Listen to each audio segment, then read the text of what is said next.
Olá, o programa Ideias em Debate, Negócios, Mercado e Inovação está começando. O setor automotivo tem uma grande importância para o país e para a sociedade.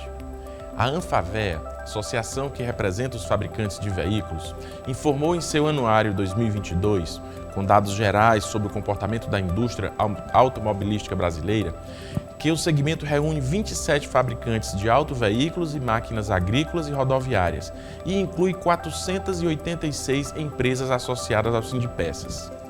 Há ainda 4.897 concessionárias de veículos filiadas à Fenabrave.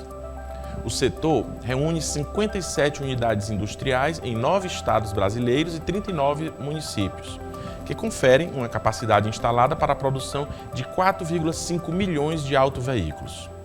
O faturamento acumulado em 2020 foi de 39,6 bilhões de dólares. E o comércio exterior em 2021, incluindo autopeças, apresentou exportação de 15,4 bilhões de dólares e importação de 24 bilhões. Dados de 2020 indicam um nível de emprego direto e indireto de 1,2 milhão de pessoas. No ranking mundial de autoveículos, o Brasil ocupa a 9ª posição como produtor e 7ª como mercado interno. Ocorre que, apesar desses números, o setor tem enfrentado uma crise e, ao que tudo indica, 2023 e talvez também 2024 serão o 3º e 4º anos seguidos de baixo crescimento da indústria de veículos no Brasil. O fato é que essa crise pode trazer diminuição da produção, fechamento de fábricas, como ocorreu com a Ford em 2021, e desemprego. Para falar sobre o mercado de automóveis, sua evolução e impacto em diversos setores da economia do país, recebemos em nossos estúdios a jornalista Ana Célia Aragão, secretária da Associação Brasileira da Imprensa Automotiva, ABIAUTO, e Valmir Falcão, advogado e economista. O programa Ideias em Debate está no ar.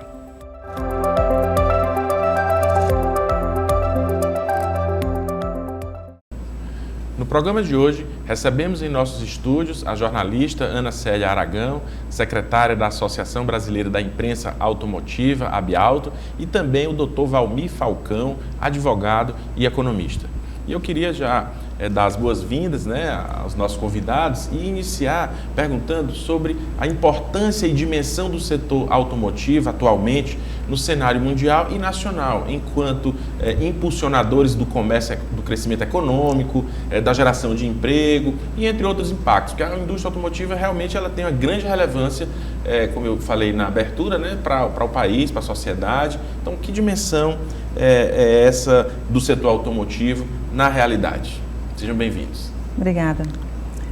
Sem dúvida, uma dimensão muito grande, tanto como você já falou, para a questão da economia em si, do mercado brasileiro, toda essa questão de oferta de uma mão de obra especializada, com geração de emprego e renda, é uma dimensão que realmente não dá para a gente calcular qual o tamanho dela, porque quanto mais oferta de emprego, mais economia do país, e aqui o Dr. Valmir pode concordar comigo, quanto mais oferta de emprego, mais a economia cresce em nosso país. A gente está vendo, como você falou no início do programa, uma crise no mercado financeiro, na economia brasileira, mas uma crise que a gente vê já os sinais melhorando, sinal positivo, A gente teve aí a pandemia de 2020 e a indústria automotiva, digamos que automobilística em todo o país, ela enfrentou uma grande dificuldade, seja no mercado de autopeças ou na indústria mesmo, nas linhas de montagem dos veículos, A gente teve uma redução muito grande,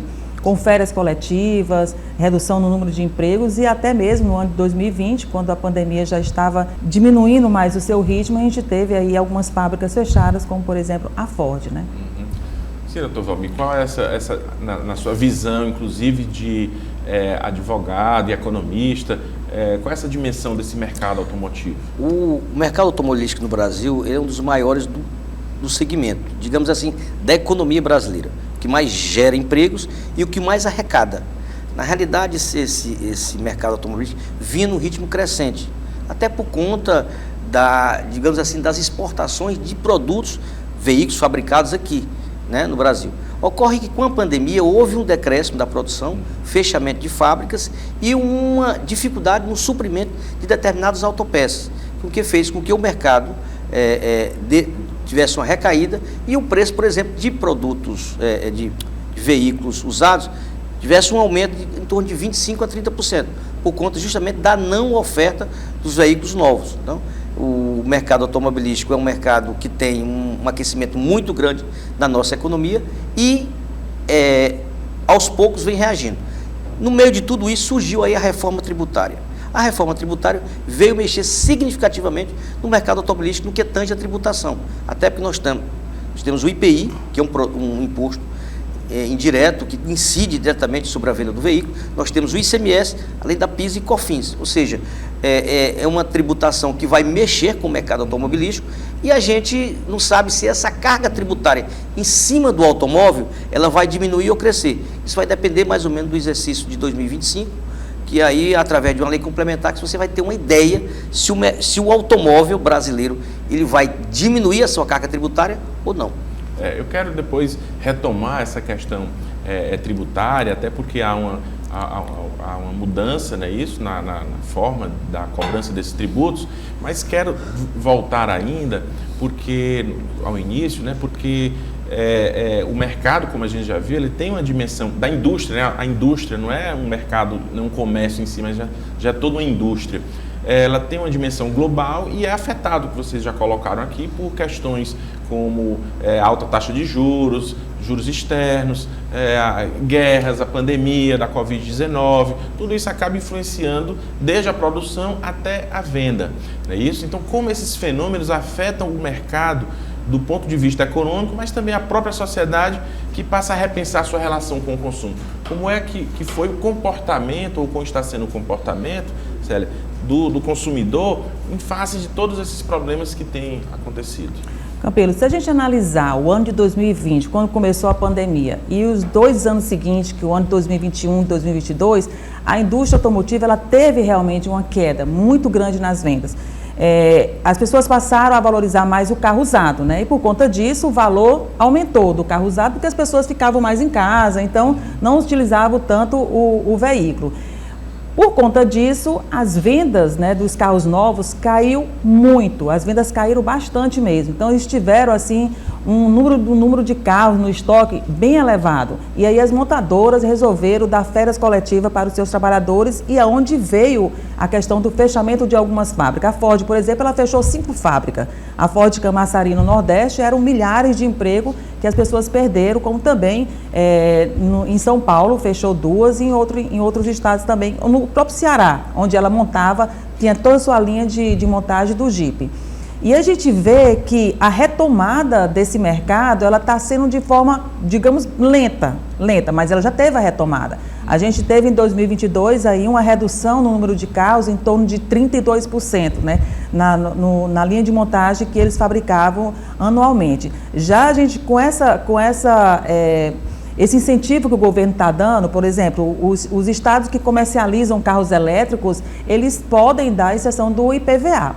O estado do Piauí é um dos estados que ainda não deu a exceção do IPVA para os consumidores que apostam nos carros elétricos. Mas a gente tem 9 estados, mais do Distrito Federal, que já dispõem dessa isenção para os consumidores investirem nos carros elétricos. E a gente vê essa recuperação de junho para cá. Não, de junho até outubro, agora passado, a gente veio uma recuperação de 24,3% no mercado, né? Então, as pessoas tiveram mais incentivo para trocar de carro. Porque a gente vê assim, o brasileiro ele tem esse costume de trocar de carro a cada 3 a 5 anos.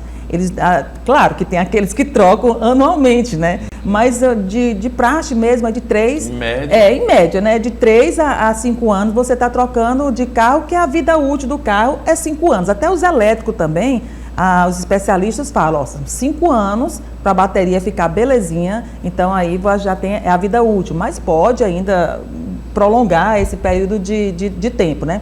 Então a gente vê essa retomada, a recuperação do mercado. A gente vê que as montadoras agora elas estão aos poucos acreditando mais, mas a gente teve já esse ano aí a Ford, a própria Ford, né, que fechou, mas ainda tem a sua central de atendimento lá em São Paulo. A GM também, a Volks, a Stellantis, que reúne todas as marcas, que é a marca Jeep, Peugeot, Citroën, né? Elas decidiram dar férias coletivas. Por quê? Porque elas estavam produzindo demais e as vendas estavam bem pequenas, né? Então, essa retomada agora, nesse mês de junho, de julho até outubro, foi muito bom para o mercado. E a expectativa é que feche o ano com uma recuperação maior do que o ano de 2022.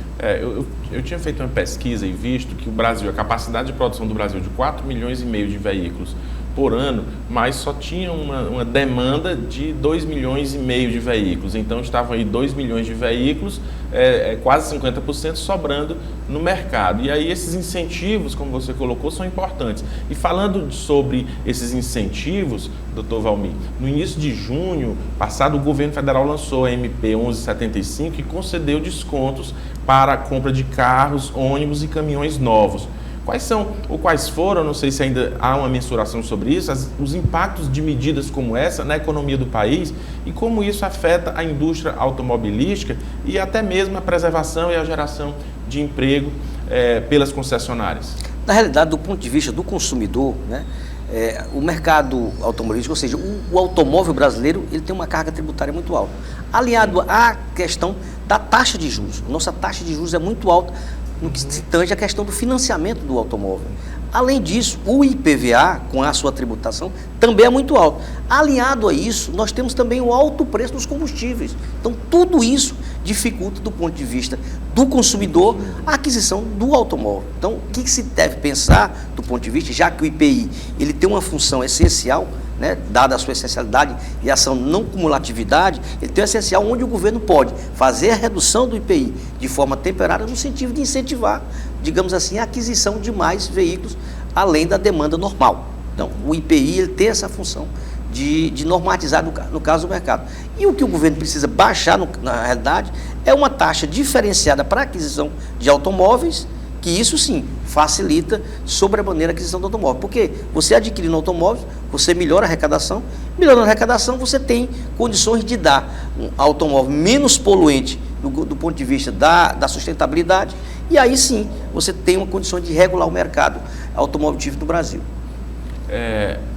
Queria, Ana Célia, questionar o seguinte: como você avalia essa intervenção do Estado no mercado, né? Quando concede, porque você falou que o Estado pode retirar o IPVA, sim. O doutor Valmir está trazendo aqui outros incentivos na redução do IPI, nas taxas, não é isso? Como você avalia essa intervenção no mercado e a resposta dos consumidores durante, não é isso?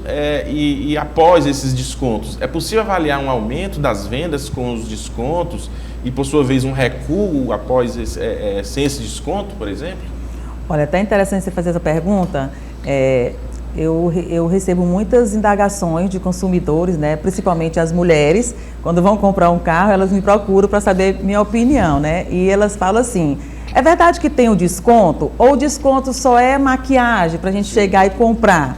Tem o desconto, é verdade que tem o desconto sim, né? Mas você tem que colocar na ponta do lápis, e ele sabe melhor, que a questão dos juros, ela acaba fazendo com que você perca aquele desconto.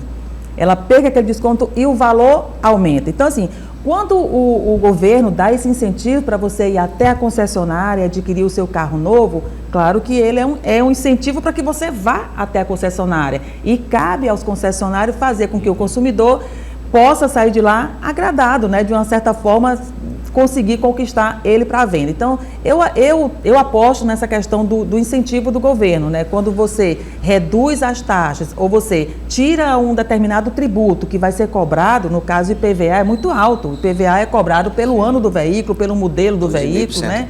Pela motorização do veículo também. Então, assim, quando ele retira uma taxa, aquela cobrança, ele está dando incentivo. E, infelizmente, ainda não temos no estado do Piauí esse incentivo com relação aos carros elétricos, que é um dos objetivos dos carros elétricos hoje, e eu estava conversando com ele aqui anteriormente, é que a gente tem um projeto de lei na Câmara Federal para ser aprovado, para que o ano de 2034, 38 até 2040, né, a gente não tenha mais carros a combustão circulando. Vai ser bem difícil, mas não tenha tanto as motocicletas como os carros, os automóveis, né, digamos, de passeio. Pelo menos não tenha mais a fabricação. Pelo menos não tenha mais a fabricação. Por exemplo, a Renault ela já decidiu que em 2030 não vai mais fabricar. Até 2030 ela não vai estar mais fabricando, ela vai estar todos os carros dela serão carros elétricos, né? E a aposta do presidente da Renault é que o preço seja reduzido. Aí falar assim, por que não compra, por que a gente não tem mais carros elétricos circulando na nossa cidade? Porque o preço ainda não é acessível. Infelizmente o preço não é acessível. Não é todo mundo que tem 130 mil reais, 139, 200, 300 mil reais ou 340 para comprar um carro que seja um carro elétrico, né? Mas assim, eu acredito, Ana Célia, acredito que o mercado ele pode ferver ainda mais se tiver esse incentivo do governo, né? No programa de hoje, recebemos em nossos estúdios a jornalista Ana Célia Aragão, secretária da Associação Brasileira da Imprensa Automotiva, ABIAuto, e Valmir Falcão, advogado e economista. E retornando aqui a nossa conversa, ainda no campo dos tributos, o governo federal também anunciou uma nova reforma tributária. E no setor automotivo, ela muda essa reforma 5 tributos, unificando-os em uma cobrança federal e outra estadual e municipal. Na prática, isso significa que ICMS, ISS, IPI, PIS, COFINS são extintos para surgir o imposto sobre o valor agregado, que é o IVA, e que muito tem se falado aí pela imprensa toda. O IVA federal substituirá IPI, PIS e COFINS, com o nome específico de CBS, Contribuição sobre Bens e Serviços. Já o IVA dos estados e municípios será o IBS, Imposto sobre Bens e Serviços, entrando no lugar do ICMS e ISS. Doutor Valmir, são tantos números, tantos impostos, tantas siglas. Como essa reforma afeta o mercado automotivo e qual o impacto para empresários e para os consumidores? Na realidade, a reforma tributária ela tem um objetivo único, a simplificação dos impostos. É um cipoal de muito imposto no Brasil, que inclusive o contribuinte passa muito tempo, o empresário passa muito tempo preocupado na sua linha de tendão para pagar imposto.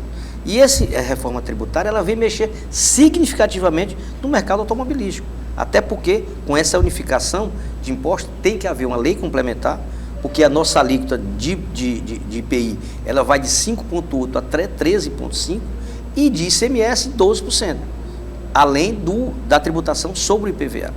Na questão do IPVA, a reforma tributária, Campelo, vai acabar com a guerra fiscal. Só para você imaginar, se você comprar uma caminhonete hoje no Distrito Federal, Tocantins e Goiás, o primeiro ano é isento de IPVA, diferentemente, por exemplo, dos estados do Nordeste.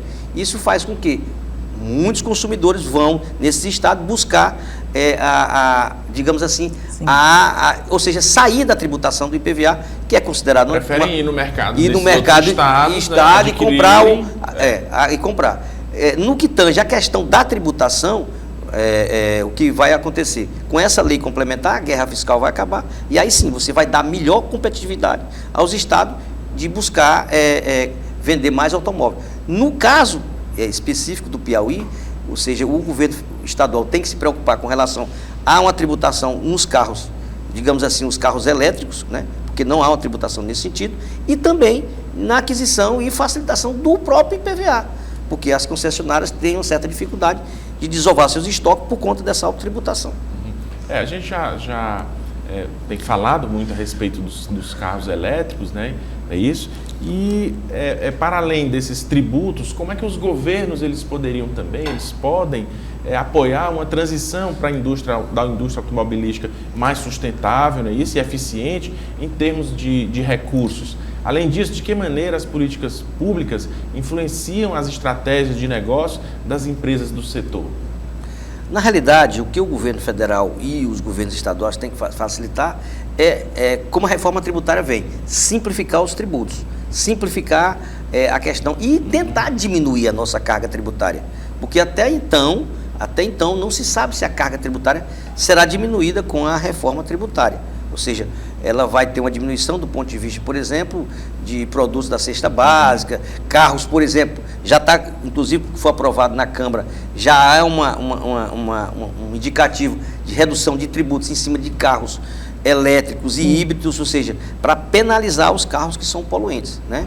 Então, o que o governo federal tem que buscar são alternativas para facilitar a vida do consumidor. E uma das alternativas seria fazer uma redução da taxa de juros específica para financiamento de automóveis. Acho que as estratégias das empresas, você falou bem aí na questão da sustentabilidade, né?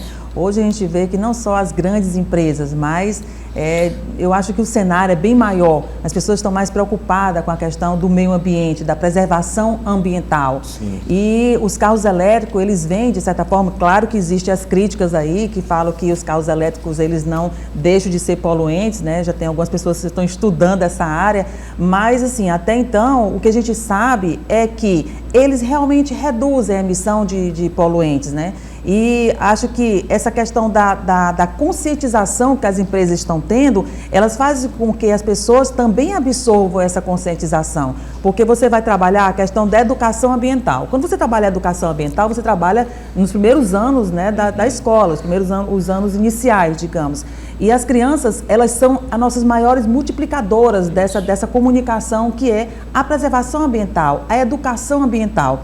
Então, assim, eu acredito que essa consciência, essa conscientização que é transportada para as crianças em sala de aula, elas chegam até os pais, chegam até as famílias, né? Chegam até as empresas também e faz com que as empresas, quando eu falo empresa, eu não falo só da direção da empresa, mas todos que participam da empresa, sua formação, tenham essa conscientização ambiental. E assim, os carros elétricos, eles vieram para ficar, é a aposta das montadoras, né? A gente tem aí 58 montadoras no polos industriais, digamos que é a montadora realmente, e a gente tem a atuação de 29 constantemente, diariamente, elas estão produzindo e todas elas estão apostando, não só carros de passeio, mas os carros também, os carros de luxo, as picapes, os ônibus, os caminhões, né, apostando nessa parte aí, na parte elétrica, ser os carros elétricos. Eu acho que sim, Campelo, eu acho que o governo, juntamente com a sociedade, eles podem impulsionar para a gente ter um ambiente mais desenvolvido e um desenvolvimento mais sustentável. E dando continuidade aqui à nossa entrevista com a jornalista Ana Célia Aragão, secretária da Associação Brasileira da Imprensa Automotiva, ABIAUTO, e o Dr. Valmir Falcão, advogado e economista. Bom, Ana Célia, você que é jornalista, especialista no setor e acompanha as mudanças ano a ano, como as tendências recentes de sustentabilidade e mobilidade influenciam o desenvolvimento e a produção de veículos no mercado automobilístico atual? Eu acho que é o assunto da vez, né, Valmir? Essa questão da sustentabilidade. Hoje, como a gente falou anteriormente, todas as empresas estão preocupadas com a sustentabilidade, com a questão ambiental, né? Isso. E essa questão da mobilidade urbana, ela abre aí um leque muito grande de discussões. Então, assim, quando fala cidade inteligente, eu tenho que pensar que eu vou estar morando numa cidade que ela é inteligente, você também, Valmir também, todos temos que pensar. O que é que faz cidades inteligentes? Eu tenho como trabalhar a sustentabilidade com menos emissões de gases poluentes? Então, isso aí é um leque que você tem que ser trabalhado. Teresina, proporcionalmente, vende mais carros do que Recife. A montadora Fiat, nós temos aqui a sua concessionária, que ela é líder de vendas na região Nordeste e se destaca nacionalmente. Teresina, proporcionalmente, é uma cidade que compra carro. E é carro novo, não é só a nossa frota de carros usados, ela é grande. A frota de carros antigos, aí bem abaixo de 1990, o ano de 2000, ela é grande também. Mas a proporcionalidade de carros novos no Brasil, e especificamente no estado do Piauí e Teresina, é muito grande. Aí você vai dizer assim, Ana, mas no interior você vê mais moto. Você vai ver mais moto, porque as pessoas no interior, elas querem ter uma rapidez, um fluxo rápido, e aí entra a questão da fiscalização do trânsito, onde não usa capacete, tem a questão da segurança, está o governo do estado aí desenvolvendo a campanha, né, de segurança no trânsito, mas assim, tudo isso faz parte de uma discussão que deve ser bem ampla das cidades inteligentes. E aí, doutor Valmir, essa questão também das cidades inteligentes, o fato de não ser e o trânsito que a gente enfrenta no dia a dia, às vezes inibe até o consumidor de querer adquirir um veículo. Não é isso? Não há essa possibilidade. Exatamente. Também, e isso termina desaquecendo o mercado. É como a Ana Célia falou, né? Eu participei há 5 anos atrás de um workshop na Índia, né? Chamado os BRICS. E um dos temas chamado Smart Cities, ou seja, as cidades inteligentes. Nós precisamos nos preparar, né, para a questão da sua sustentabilidade. E o automóvel, o trânsito, ele vem justamente entrar nesse contexto, inserir nesse contexto. Até porque, como ela falou, Teresina se destaca na venda de veículos, Teresina se destaca, por exemplo, na questão da aquisição do veículo, do ponto de vista de liderança, de concessionária, mas do ponto de vista da parte do que tange a questão pública, na fluidez do trânsito, nós estamos muito atrasados em relação dos estados. No que se refere à questão do viadutos, no que se refere à ampliação de vias urbanas. Então, assim, o que é que nós precisamos ter para que o mercado automobilístico o mercado seja mais aquecido? Nós precisamos ter a participação pública, no caso, das chamadas da sua sustentabilidade e a questão, por exemplo, da fluidez do trânsito. E a gente tem visto o consumidor, ele sempre encontra alternativas, né? E nessa área comportamental a gente vê cada vez mais o compartilhamento de carros, serviços de mobilidade sob demanda, popularização dos veículos elétricos que nós já estamos falando aqui. E como isto está, Ana, na sua visão, moldando o futuro do mercado de automóveis e até mesmo influenciando modelos de negócios tradicionais? A gente trabalha sempre ligando agora, a gente está discutindo isso na nossa associação, a Bialto, a questão da educação ambiental com as atuais e futuras gerações. Por que a educação ambiental está tão presente hoje nas montadoras? Hoje as montadoras elas investem na educação ambiental porque elas acreditam que através da educação ambiental que você leva para as escolas, você vai alcançar a sustentabilidade e sim as cidades inteligentes, né? Então, assim, de certa forma, todas essas novidades que estão chegando ao mercado, elas acabam não só enchendo os olhos do consumidor, mas contribuindo para que você tenha um desenvolvimento sustentável, não a qualquer custo, mas de uma forma responsável.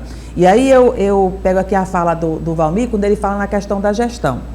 Enquanto nós, né, cidadão, não tivermos a consciência de que a gente precisa de um veículo, mas nós temos o compromisso da responsabilidade com todo o ar que respiramos. Porque o ar que respiramos é que garante a nossa saúde. Então, tem que ter um compromisso não só dos gestores, mas de toda uma sociedade. E aí, deve haver um espaço onde todos possam se reunir e discutir como é que eu posso ter o meu dia de hoje e o amanhã melhor. Como é que eu posso trabalhar as atuais e as futuras gerações. Como é que vai ter essa participação no mercado? O que eu posso estar melhorando? As vendas, como é que eu posso estar gerando mais emprego e renda na minha cidade? Então, tudo isso faz parte de uma discussão que deve ser aberta e deve ser provocada pelos gestores, tanto estadual, municipal e federal, para que se abra essa discussão aí. Antes, ele estava aqui falando com a gente também, o Valmir, né, que é especializado em tributos, essa questão da carga tributária. Eu volto um pouquinho, se você me permite, Campelo. Pois não. Dessa carga tributária que existe nos estados, né? E aí, assim, sair daqui de Teresina para comprar um carro em Goiânia, muito legal. Eu vou ter uma redução aí de 25 a 30 mil reais, principalmente na picape, né? Mas por que eu tenho que sair do meu estado? Por que eu não deixo esse dinheiro dentro do meu estado? Por quê? Porque eu não tenho incentivo. Então, são estados fora que dão incentivo para o consumidor comprar um veículo, né? Nesse caso, no caso das picapes, né? Então, é preciso que os governos, eles peguem, eu não digo nem copiar, mas ter uma visão mais ampla do que está sendo feito lá fora, para que possa ter uma amplitude muito legal para atender esses consumidores.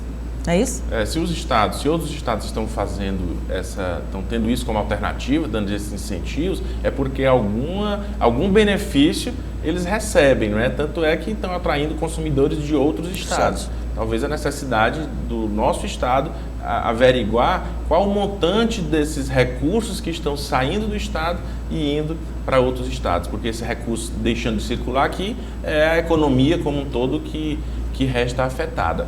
E fazendo um panorama geral de tudo que nós conversamos, eu queria perguntar aqui para vocês dois, quais são as projeções para o setor automotivo?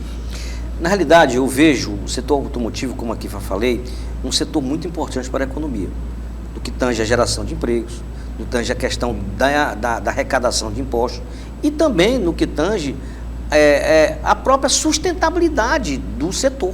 Né? Afinal, em que pese nós tivemos aí a robotização, mas a importância do setor automobilístico para uma economia de um estado federal é muito importante. Aqui o Piauí, por exemplo, tem, se você for analisar, entre os 50 maiores contribuintes do estado, nós temos aí as principais concessionárias do estado. Então, assim, é importante para a economia do Piauí. Bem assim, agora o governo estadual precisa buscar atrativos, isenções, para que o consumidor não busque outros mercados.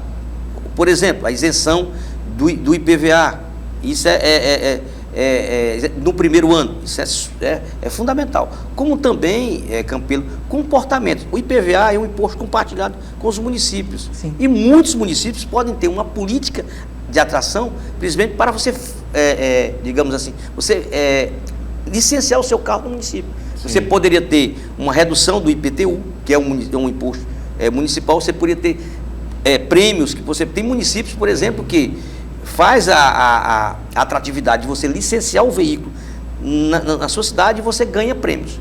Ou seja, há uma obrigatoriedade em lei municipal de você, por exemplo, ser servidor contratado do município, você licenciar o carro.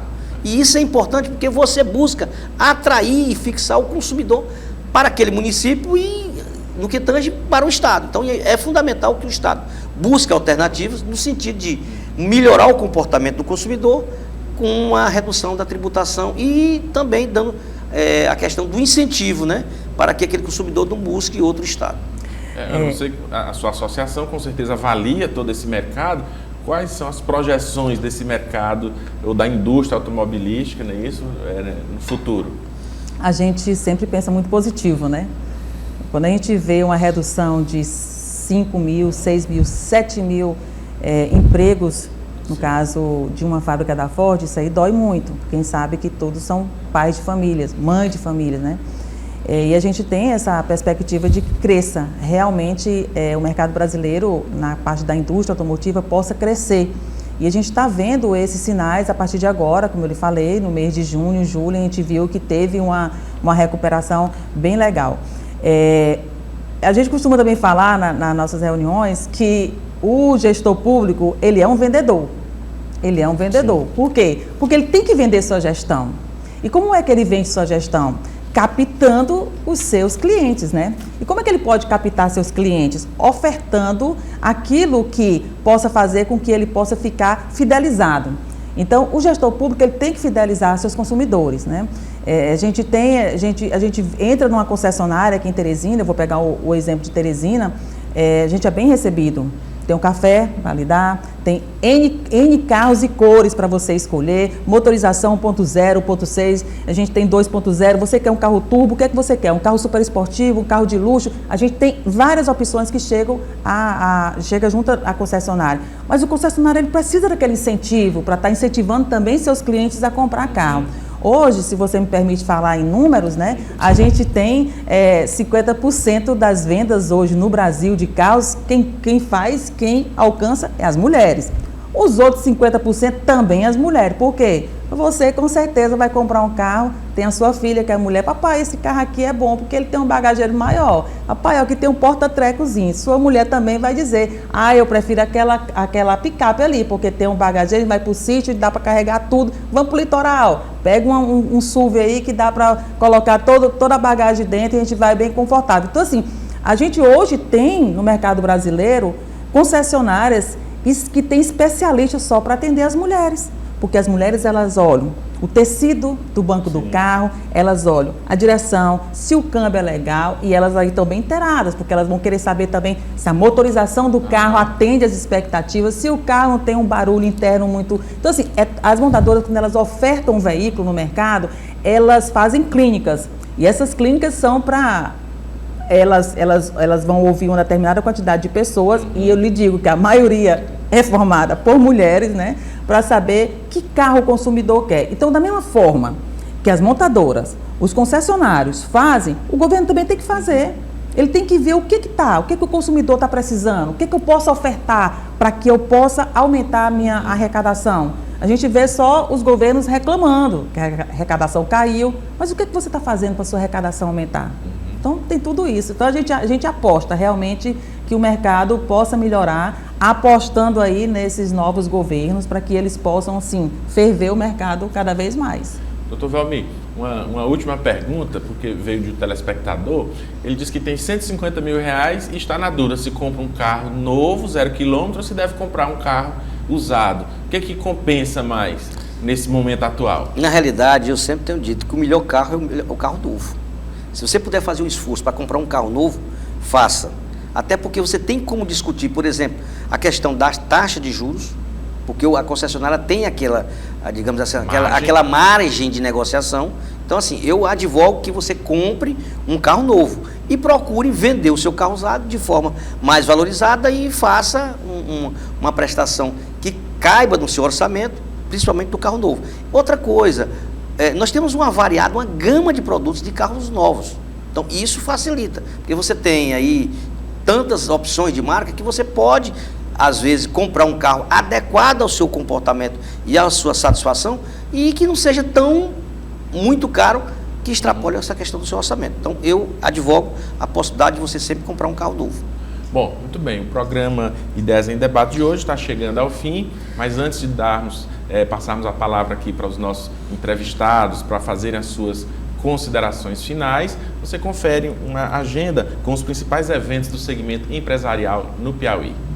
No dia 16 de novembro, acontece em Teresina uma sequência de palestras em alusão à Semana Global do Empreendedorismo, evento que promove a cultura empreendedora por meio de capacitações, histórias inspiradoras e conexões entre instituições e pessoas que fomentam um ambiente empreendedor. O evento começa às 6 da tarde e segue até às 10 da noite e tem como tema inclusão e geração de renda para quem empreende. No dia 21 de novembro acontece o 4º Fórum Mulheres de Negócios, um evento dedicado a discutir os desafios econômicos e sociais que as mulheres enfrentam na sociedade atual. Serão abordados tópicos como igualdade de gênero, empreendedorismo feminino, equilíbrio entre trabalho e vida pessoal. Agora que você já conferiu a nossa agenda, vou passar a palavra aqui aos nossos entrevistados para fazerem suas considerações finais. Já quero agradecer imensamente pela disponibilidade em conceder aqui, em participar do nosso programa e deixo aqui para as considerações finais, Ana Célia.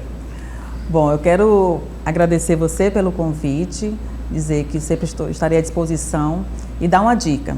Está na dúvida se vai comprar um carro novo ou usado? Preste atenção. Vai comprar um carro usado? Um carro novo, você pode comprar um carro novo aí numa média de uns 77 mil reais, a partir, digamos, 77, 80 mil reais. Mas vai comprar um carro usado? Veja aí a quilometragem dele, veja o motor, se já não foi batido, sabe? Aquela história de bater o motor, fez todo aquele arranjo. Então, olha tudo, motorização, olha o câmbio, olha toda a parte elétrica do veículo, veja a questão da lataria também, dá aquela avaliada. Se não gostou, parte aí para comprar o carro novo, porque a gente tem toda uma linha de financiamento, mas pesquisa bem, porque você, consumidor, é que sabe o dinheiro que você tem nas mãos, todo o esforço que você fez para ter aquela garantia. E eu acredito que, sim, Campelo, volto a dizer para você, tanto eu como a nossa associação, a Associação Brasileira de Empresa Automotiva, a Bialto, que fica com a sede em São Paulo, por sinal, próximo mês agora, aliás, final do mês de novembro, a gente já vai ter eleição do carro do ano, vamos eleger os melhores carros do ano, seja ele em vários segmentos, né, que a gente tem disponível no mercado, picape, carro de passeio, carro de luxo, super esportivo. A gente vai estar elegendo os melhores carros do ano. Também faço parte do Top Car TV, que é uma premiação que reúne tanto a parte de internet, TV e rádio. E a gente continua apostando que a indústria, a partir desse ano de 2023, vai melhorar, sim, o número de vendas, tanto na parte de autopeça, porque é outro setor também que enfrenta muitos problemas, né? Como também o ano de 2024. Mas apostando que os nossos gestores, seja ele federal, estadual, municipal, possa também contribuir para esse crescimento. Doutor Valmir, já pela segunda vez no nosso programa, né? Vem outras vezes também, e aí para as suas considerações finais. Na realidade, eu quero parabenizar pelo programa, aniversário de 1 ano, né? Esse programa ele veio, digamos assim, dar uma dinamização na questão do telespectador, porque esse assunto, negócio, debate, inovação é muito importante, por exemplo, para o Piauí, e parabenizar pela pauta, ou seja, o mercado automobilístico é um mercado importante para qualquer estado, e principalmente para o Piauí, que bate recordes aí na questão das vendas, porque o teresinense, o piauiense, ele gosta de adquirir o seu carro. Então, Então, como eu falei que a Ana Célia falou, é importante, numa dica principalmente, que você, ao avaliar o seu carro e comprar um carro, você não analise só do ponto de vista do preço do veículo. Você tem uma gama de situações. Por exemplo, um carro ele tem uma manutenção, um carro ele tem um seguro, um carro ele tem um IPVA. Então, tudo isso, do ponto de vista comportamental do consumidor, é preciso ser avaliado, né? Até porque o seguro é muito pesado para o consumidor. A questão, por exemplo, do próprio IPVA, que você tem que pagar ele anualmente, além das taxas do Departamento de Trânsito. Então, cabe ao consumidor analisar e parabenizar, por exemplo, pela pauta, porque esse setor, ele traz digamos assim, ele mexe com a economia do Estado, pela sua geração de emprego e também pelo seu comportamento na arrecadação do Estado.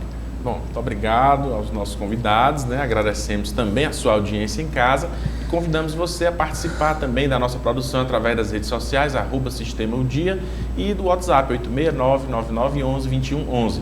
Você pode sugerir pautas e nos enviar feedback dos assuntos discutidos. Acompanhe também a reprise do programa todo sábado, das 9 horas às 10 horas da manhã. E caso não tenha tempo para acompanhar a transmissão às terças-feiras ou mesmo a reprise aos sábados, você pode acessar nosso canal no YouTube. É só pesquisar Sistema O Dia na plataforma e assistir o programa na íntegra. Um abraço e até o nosso próximo encontro.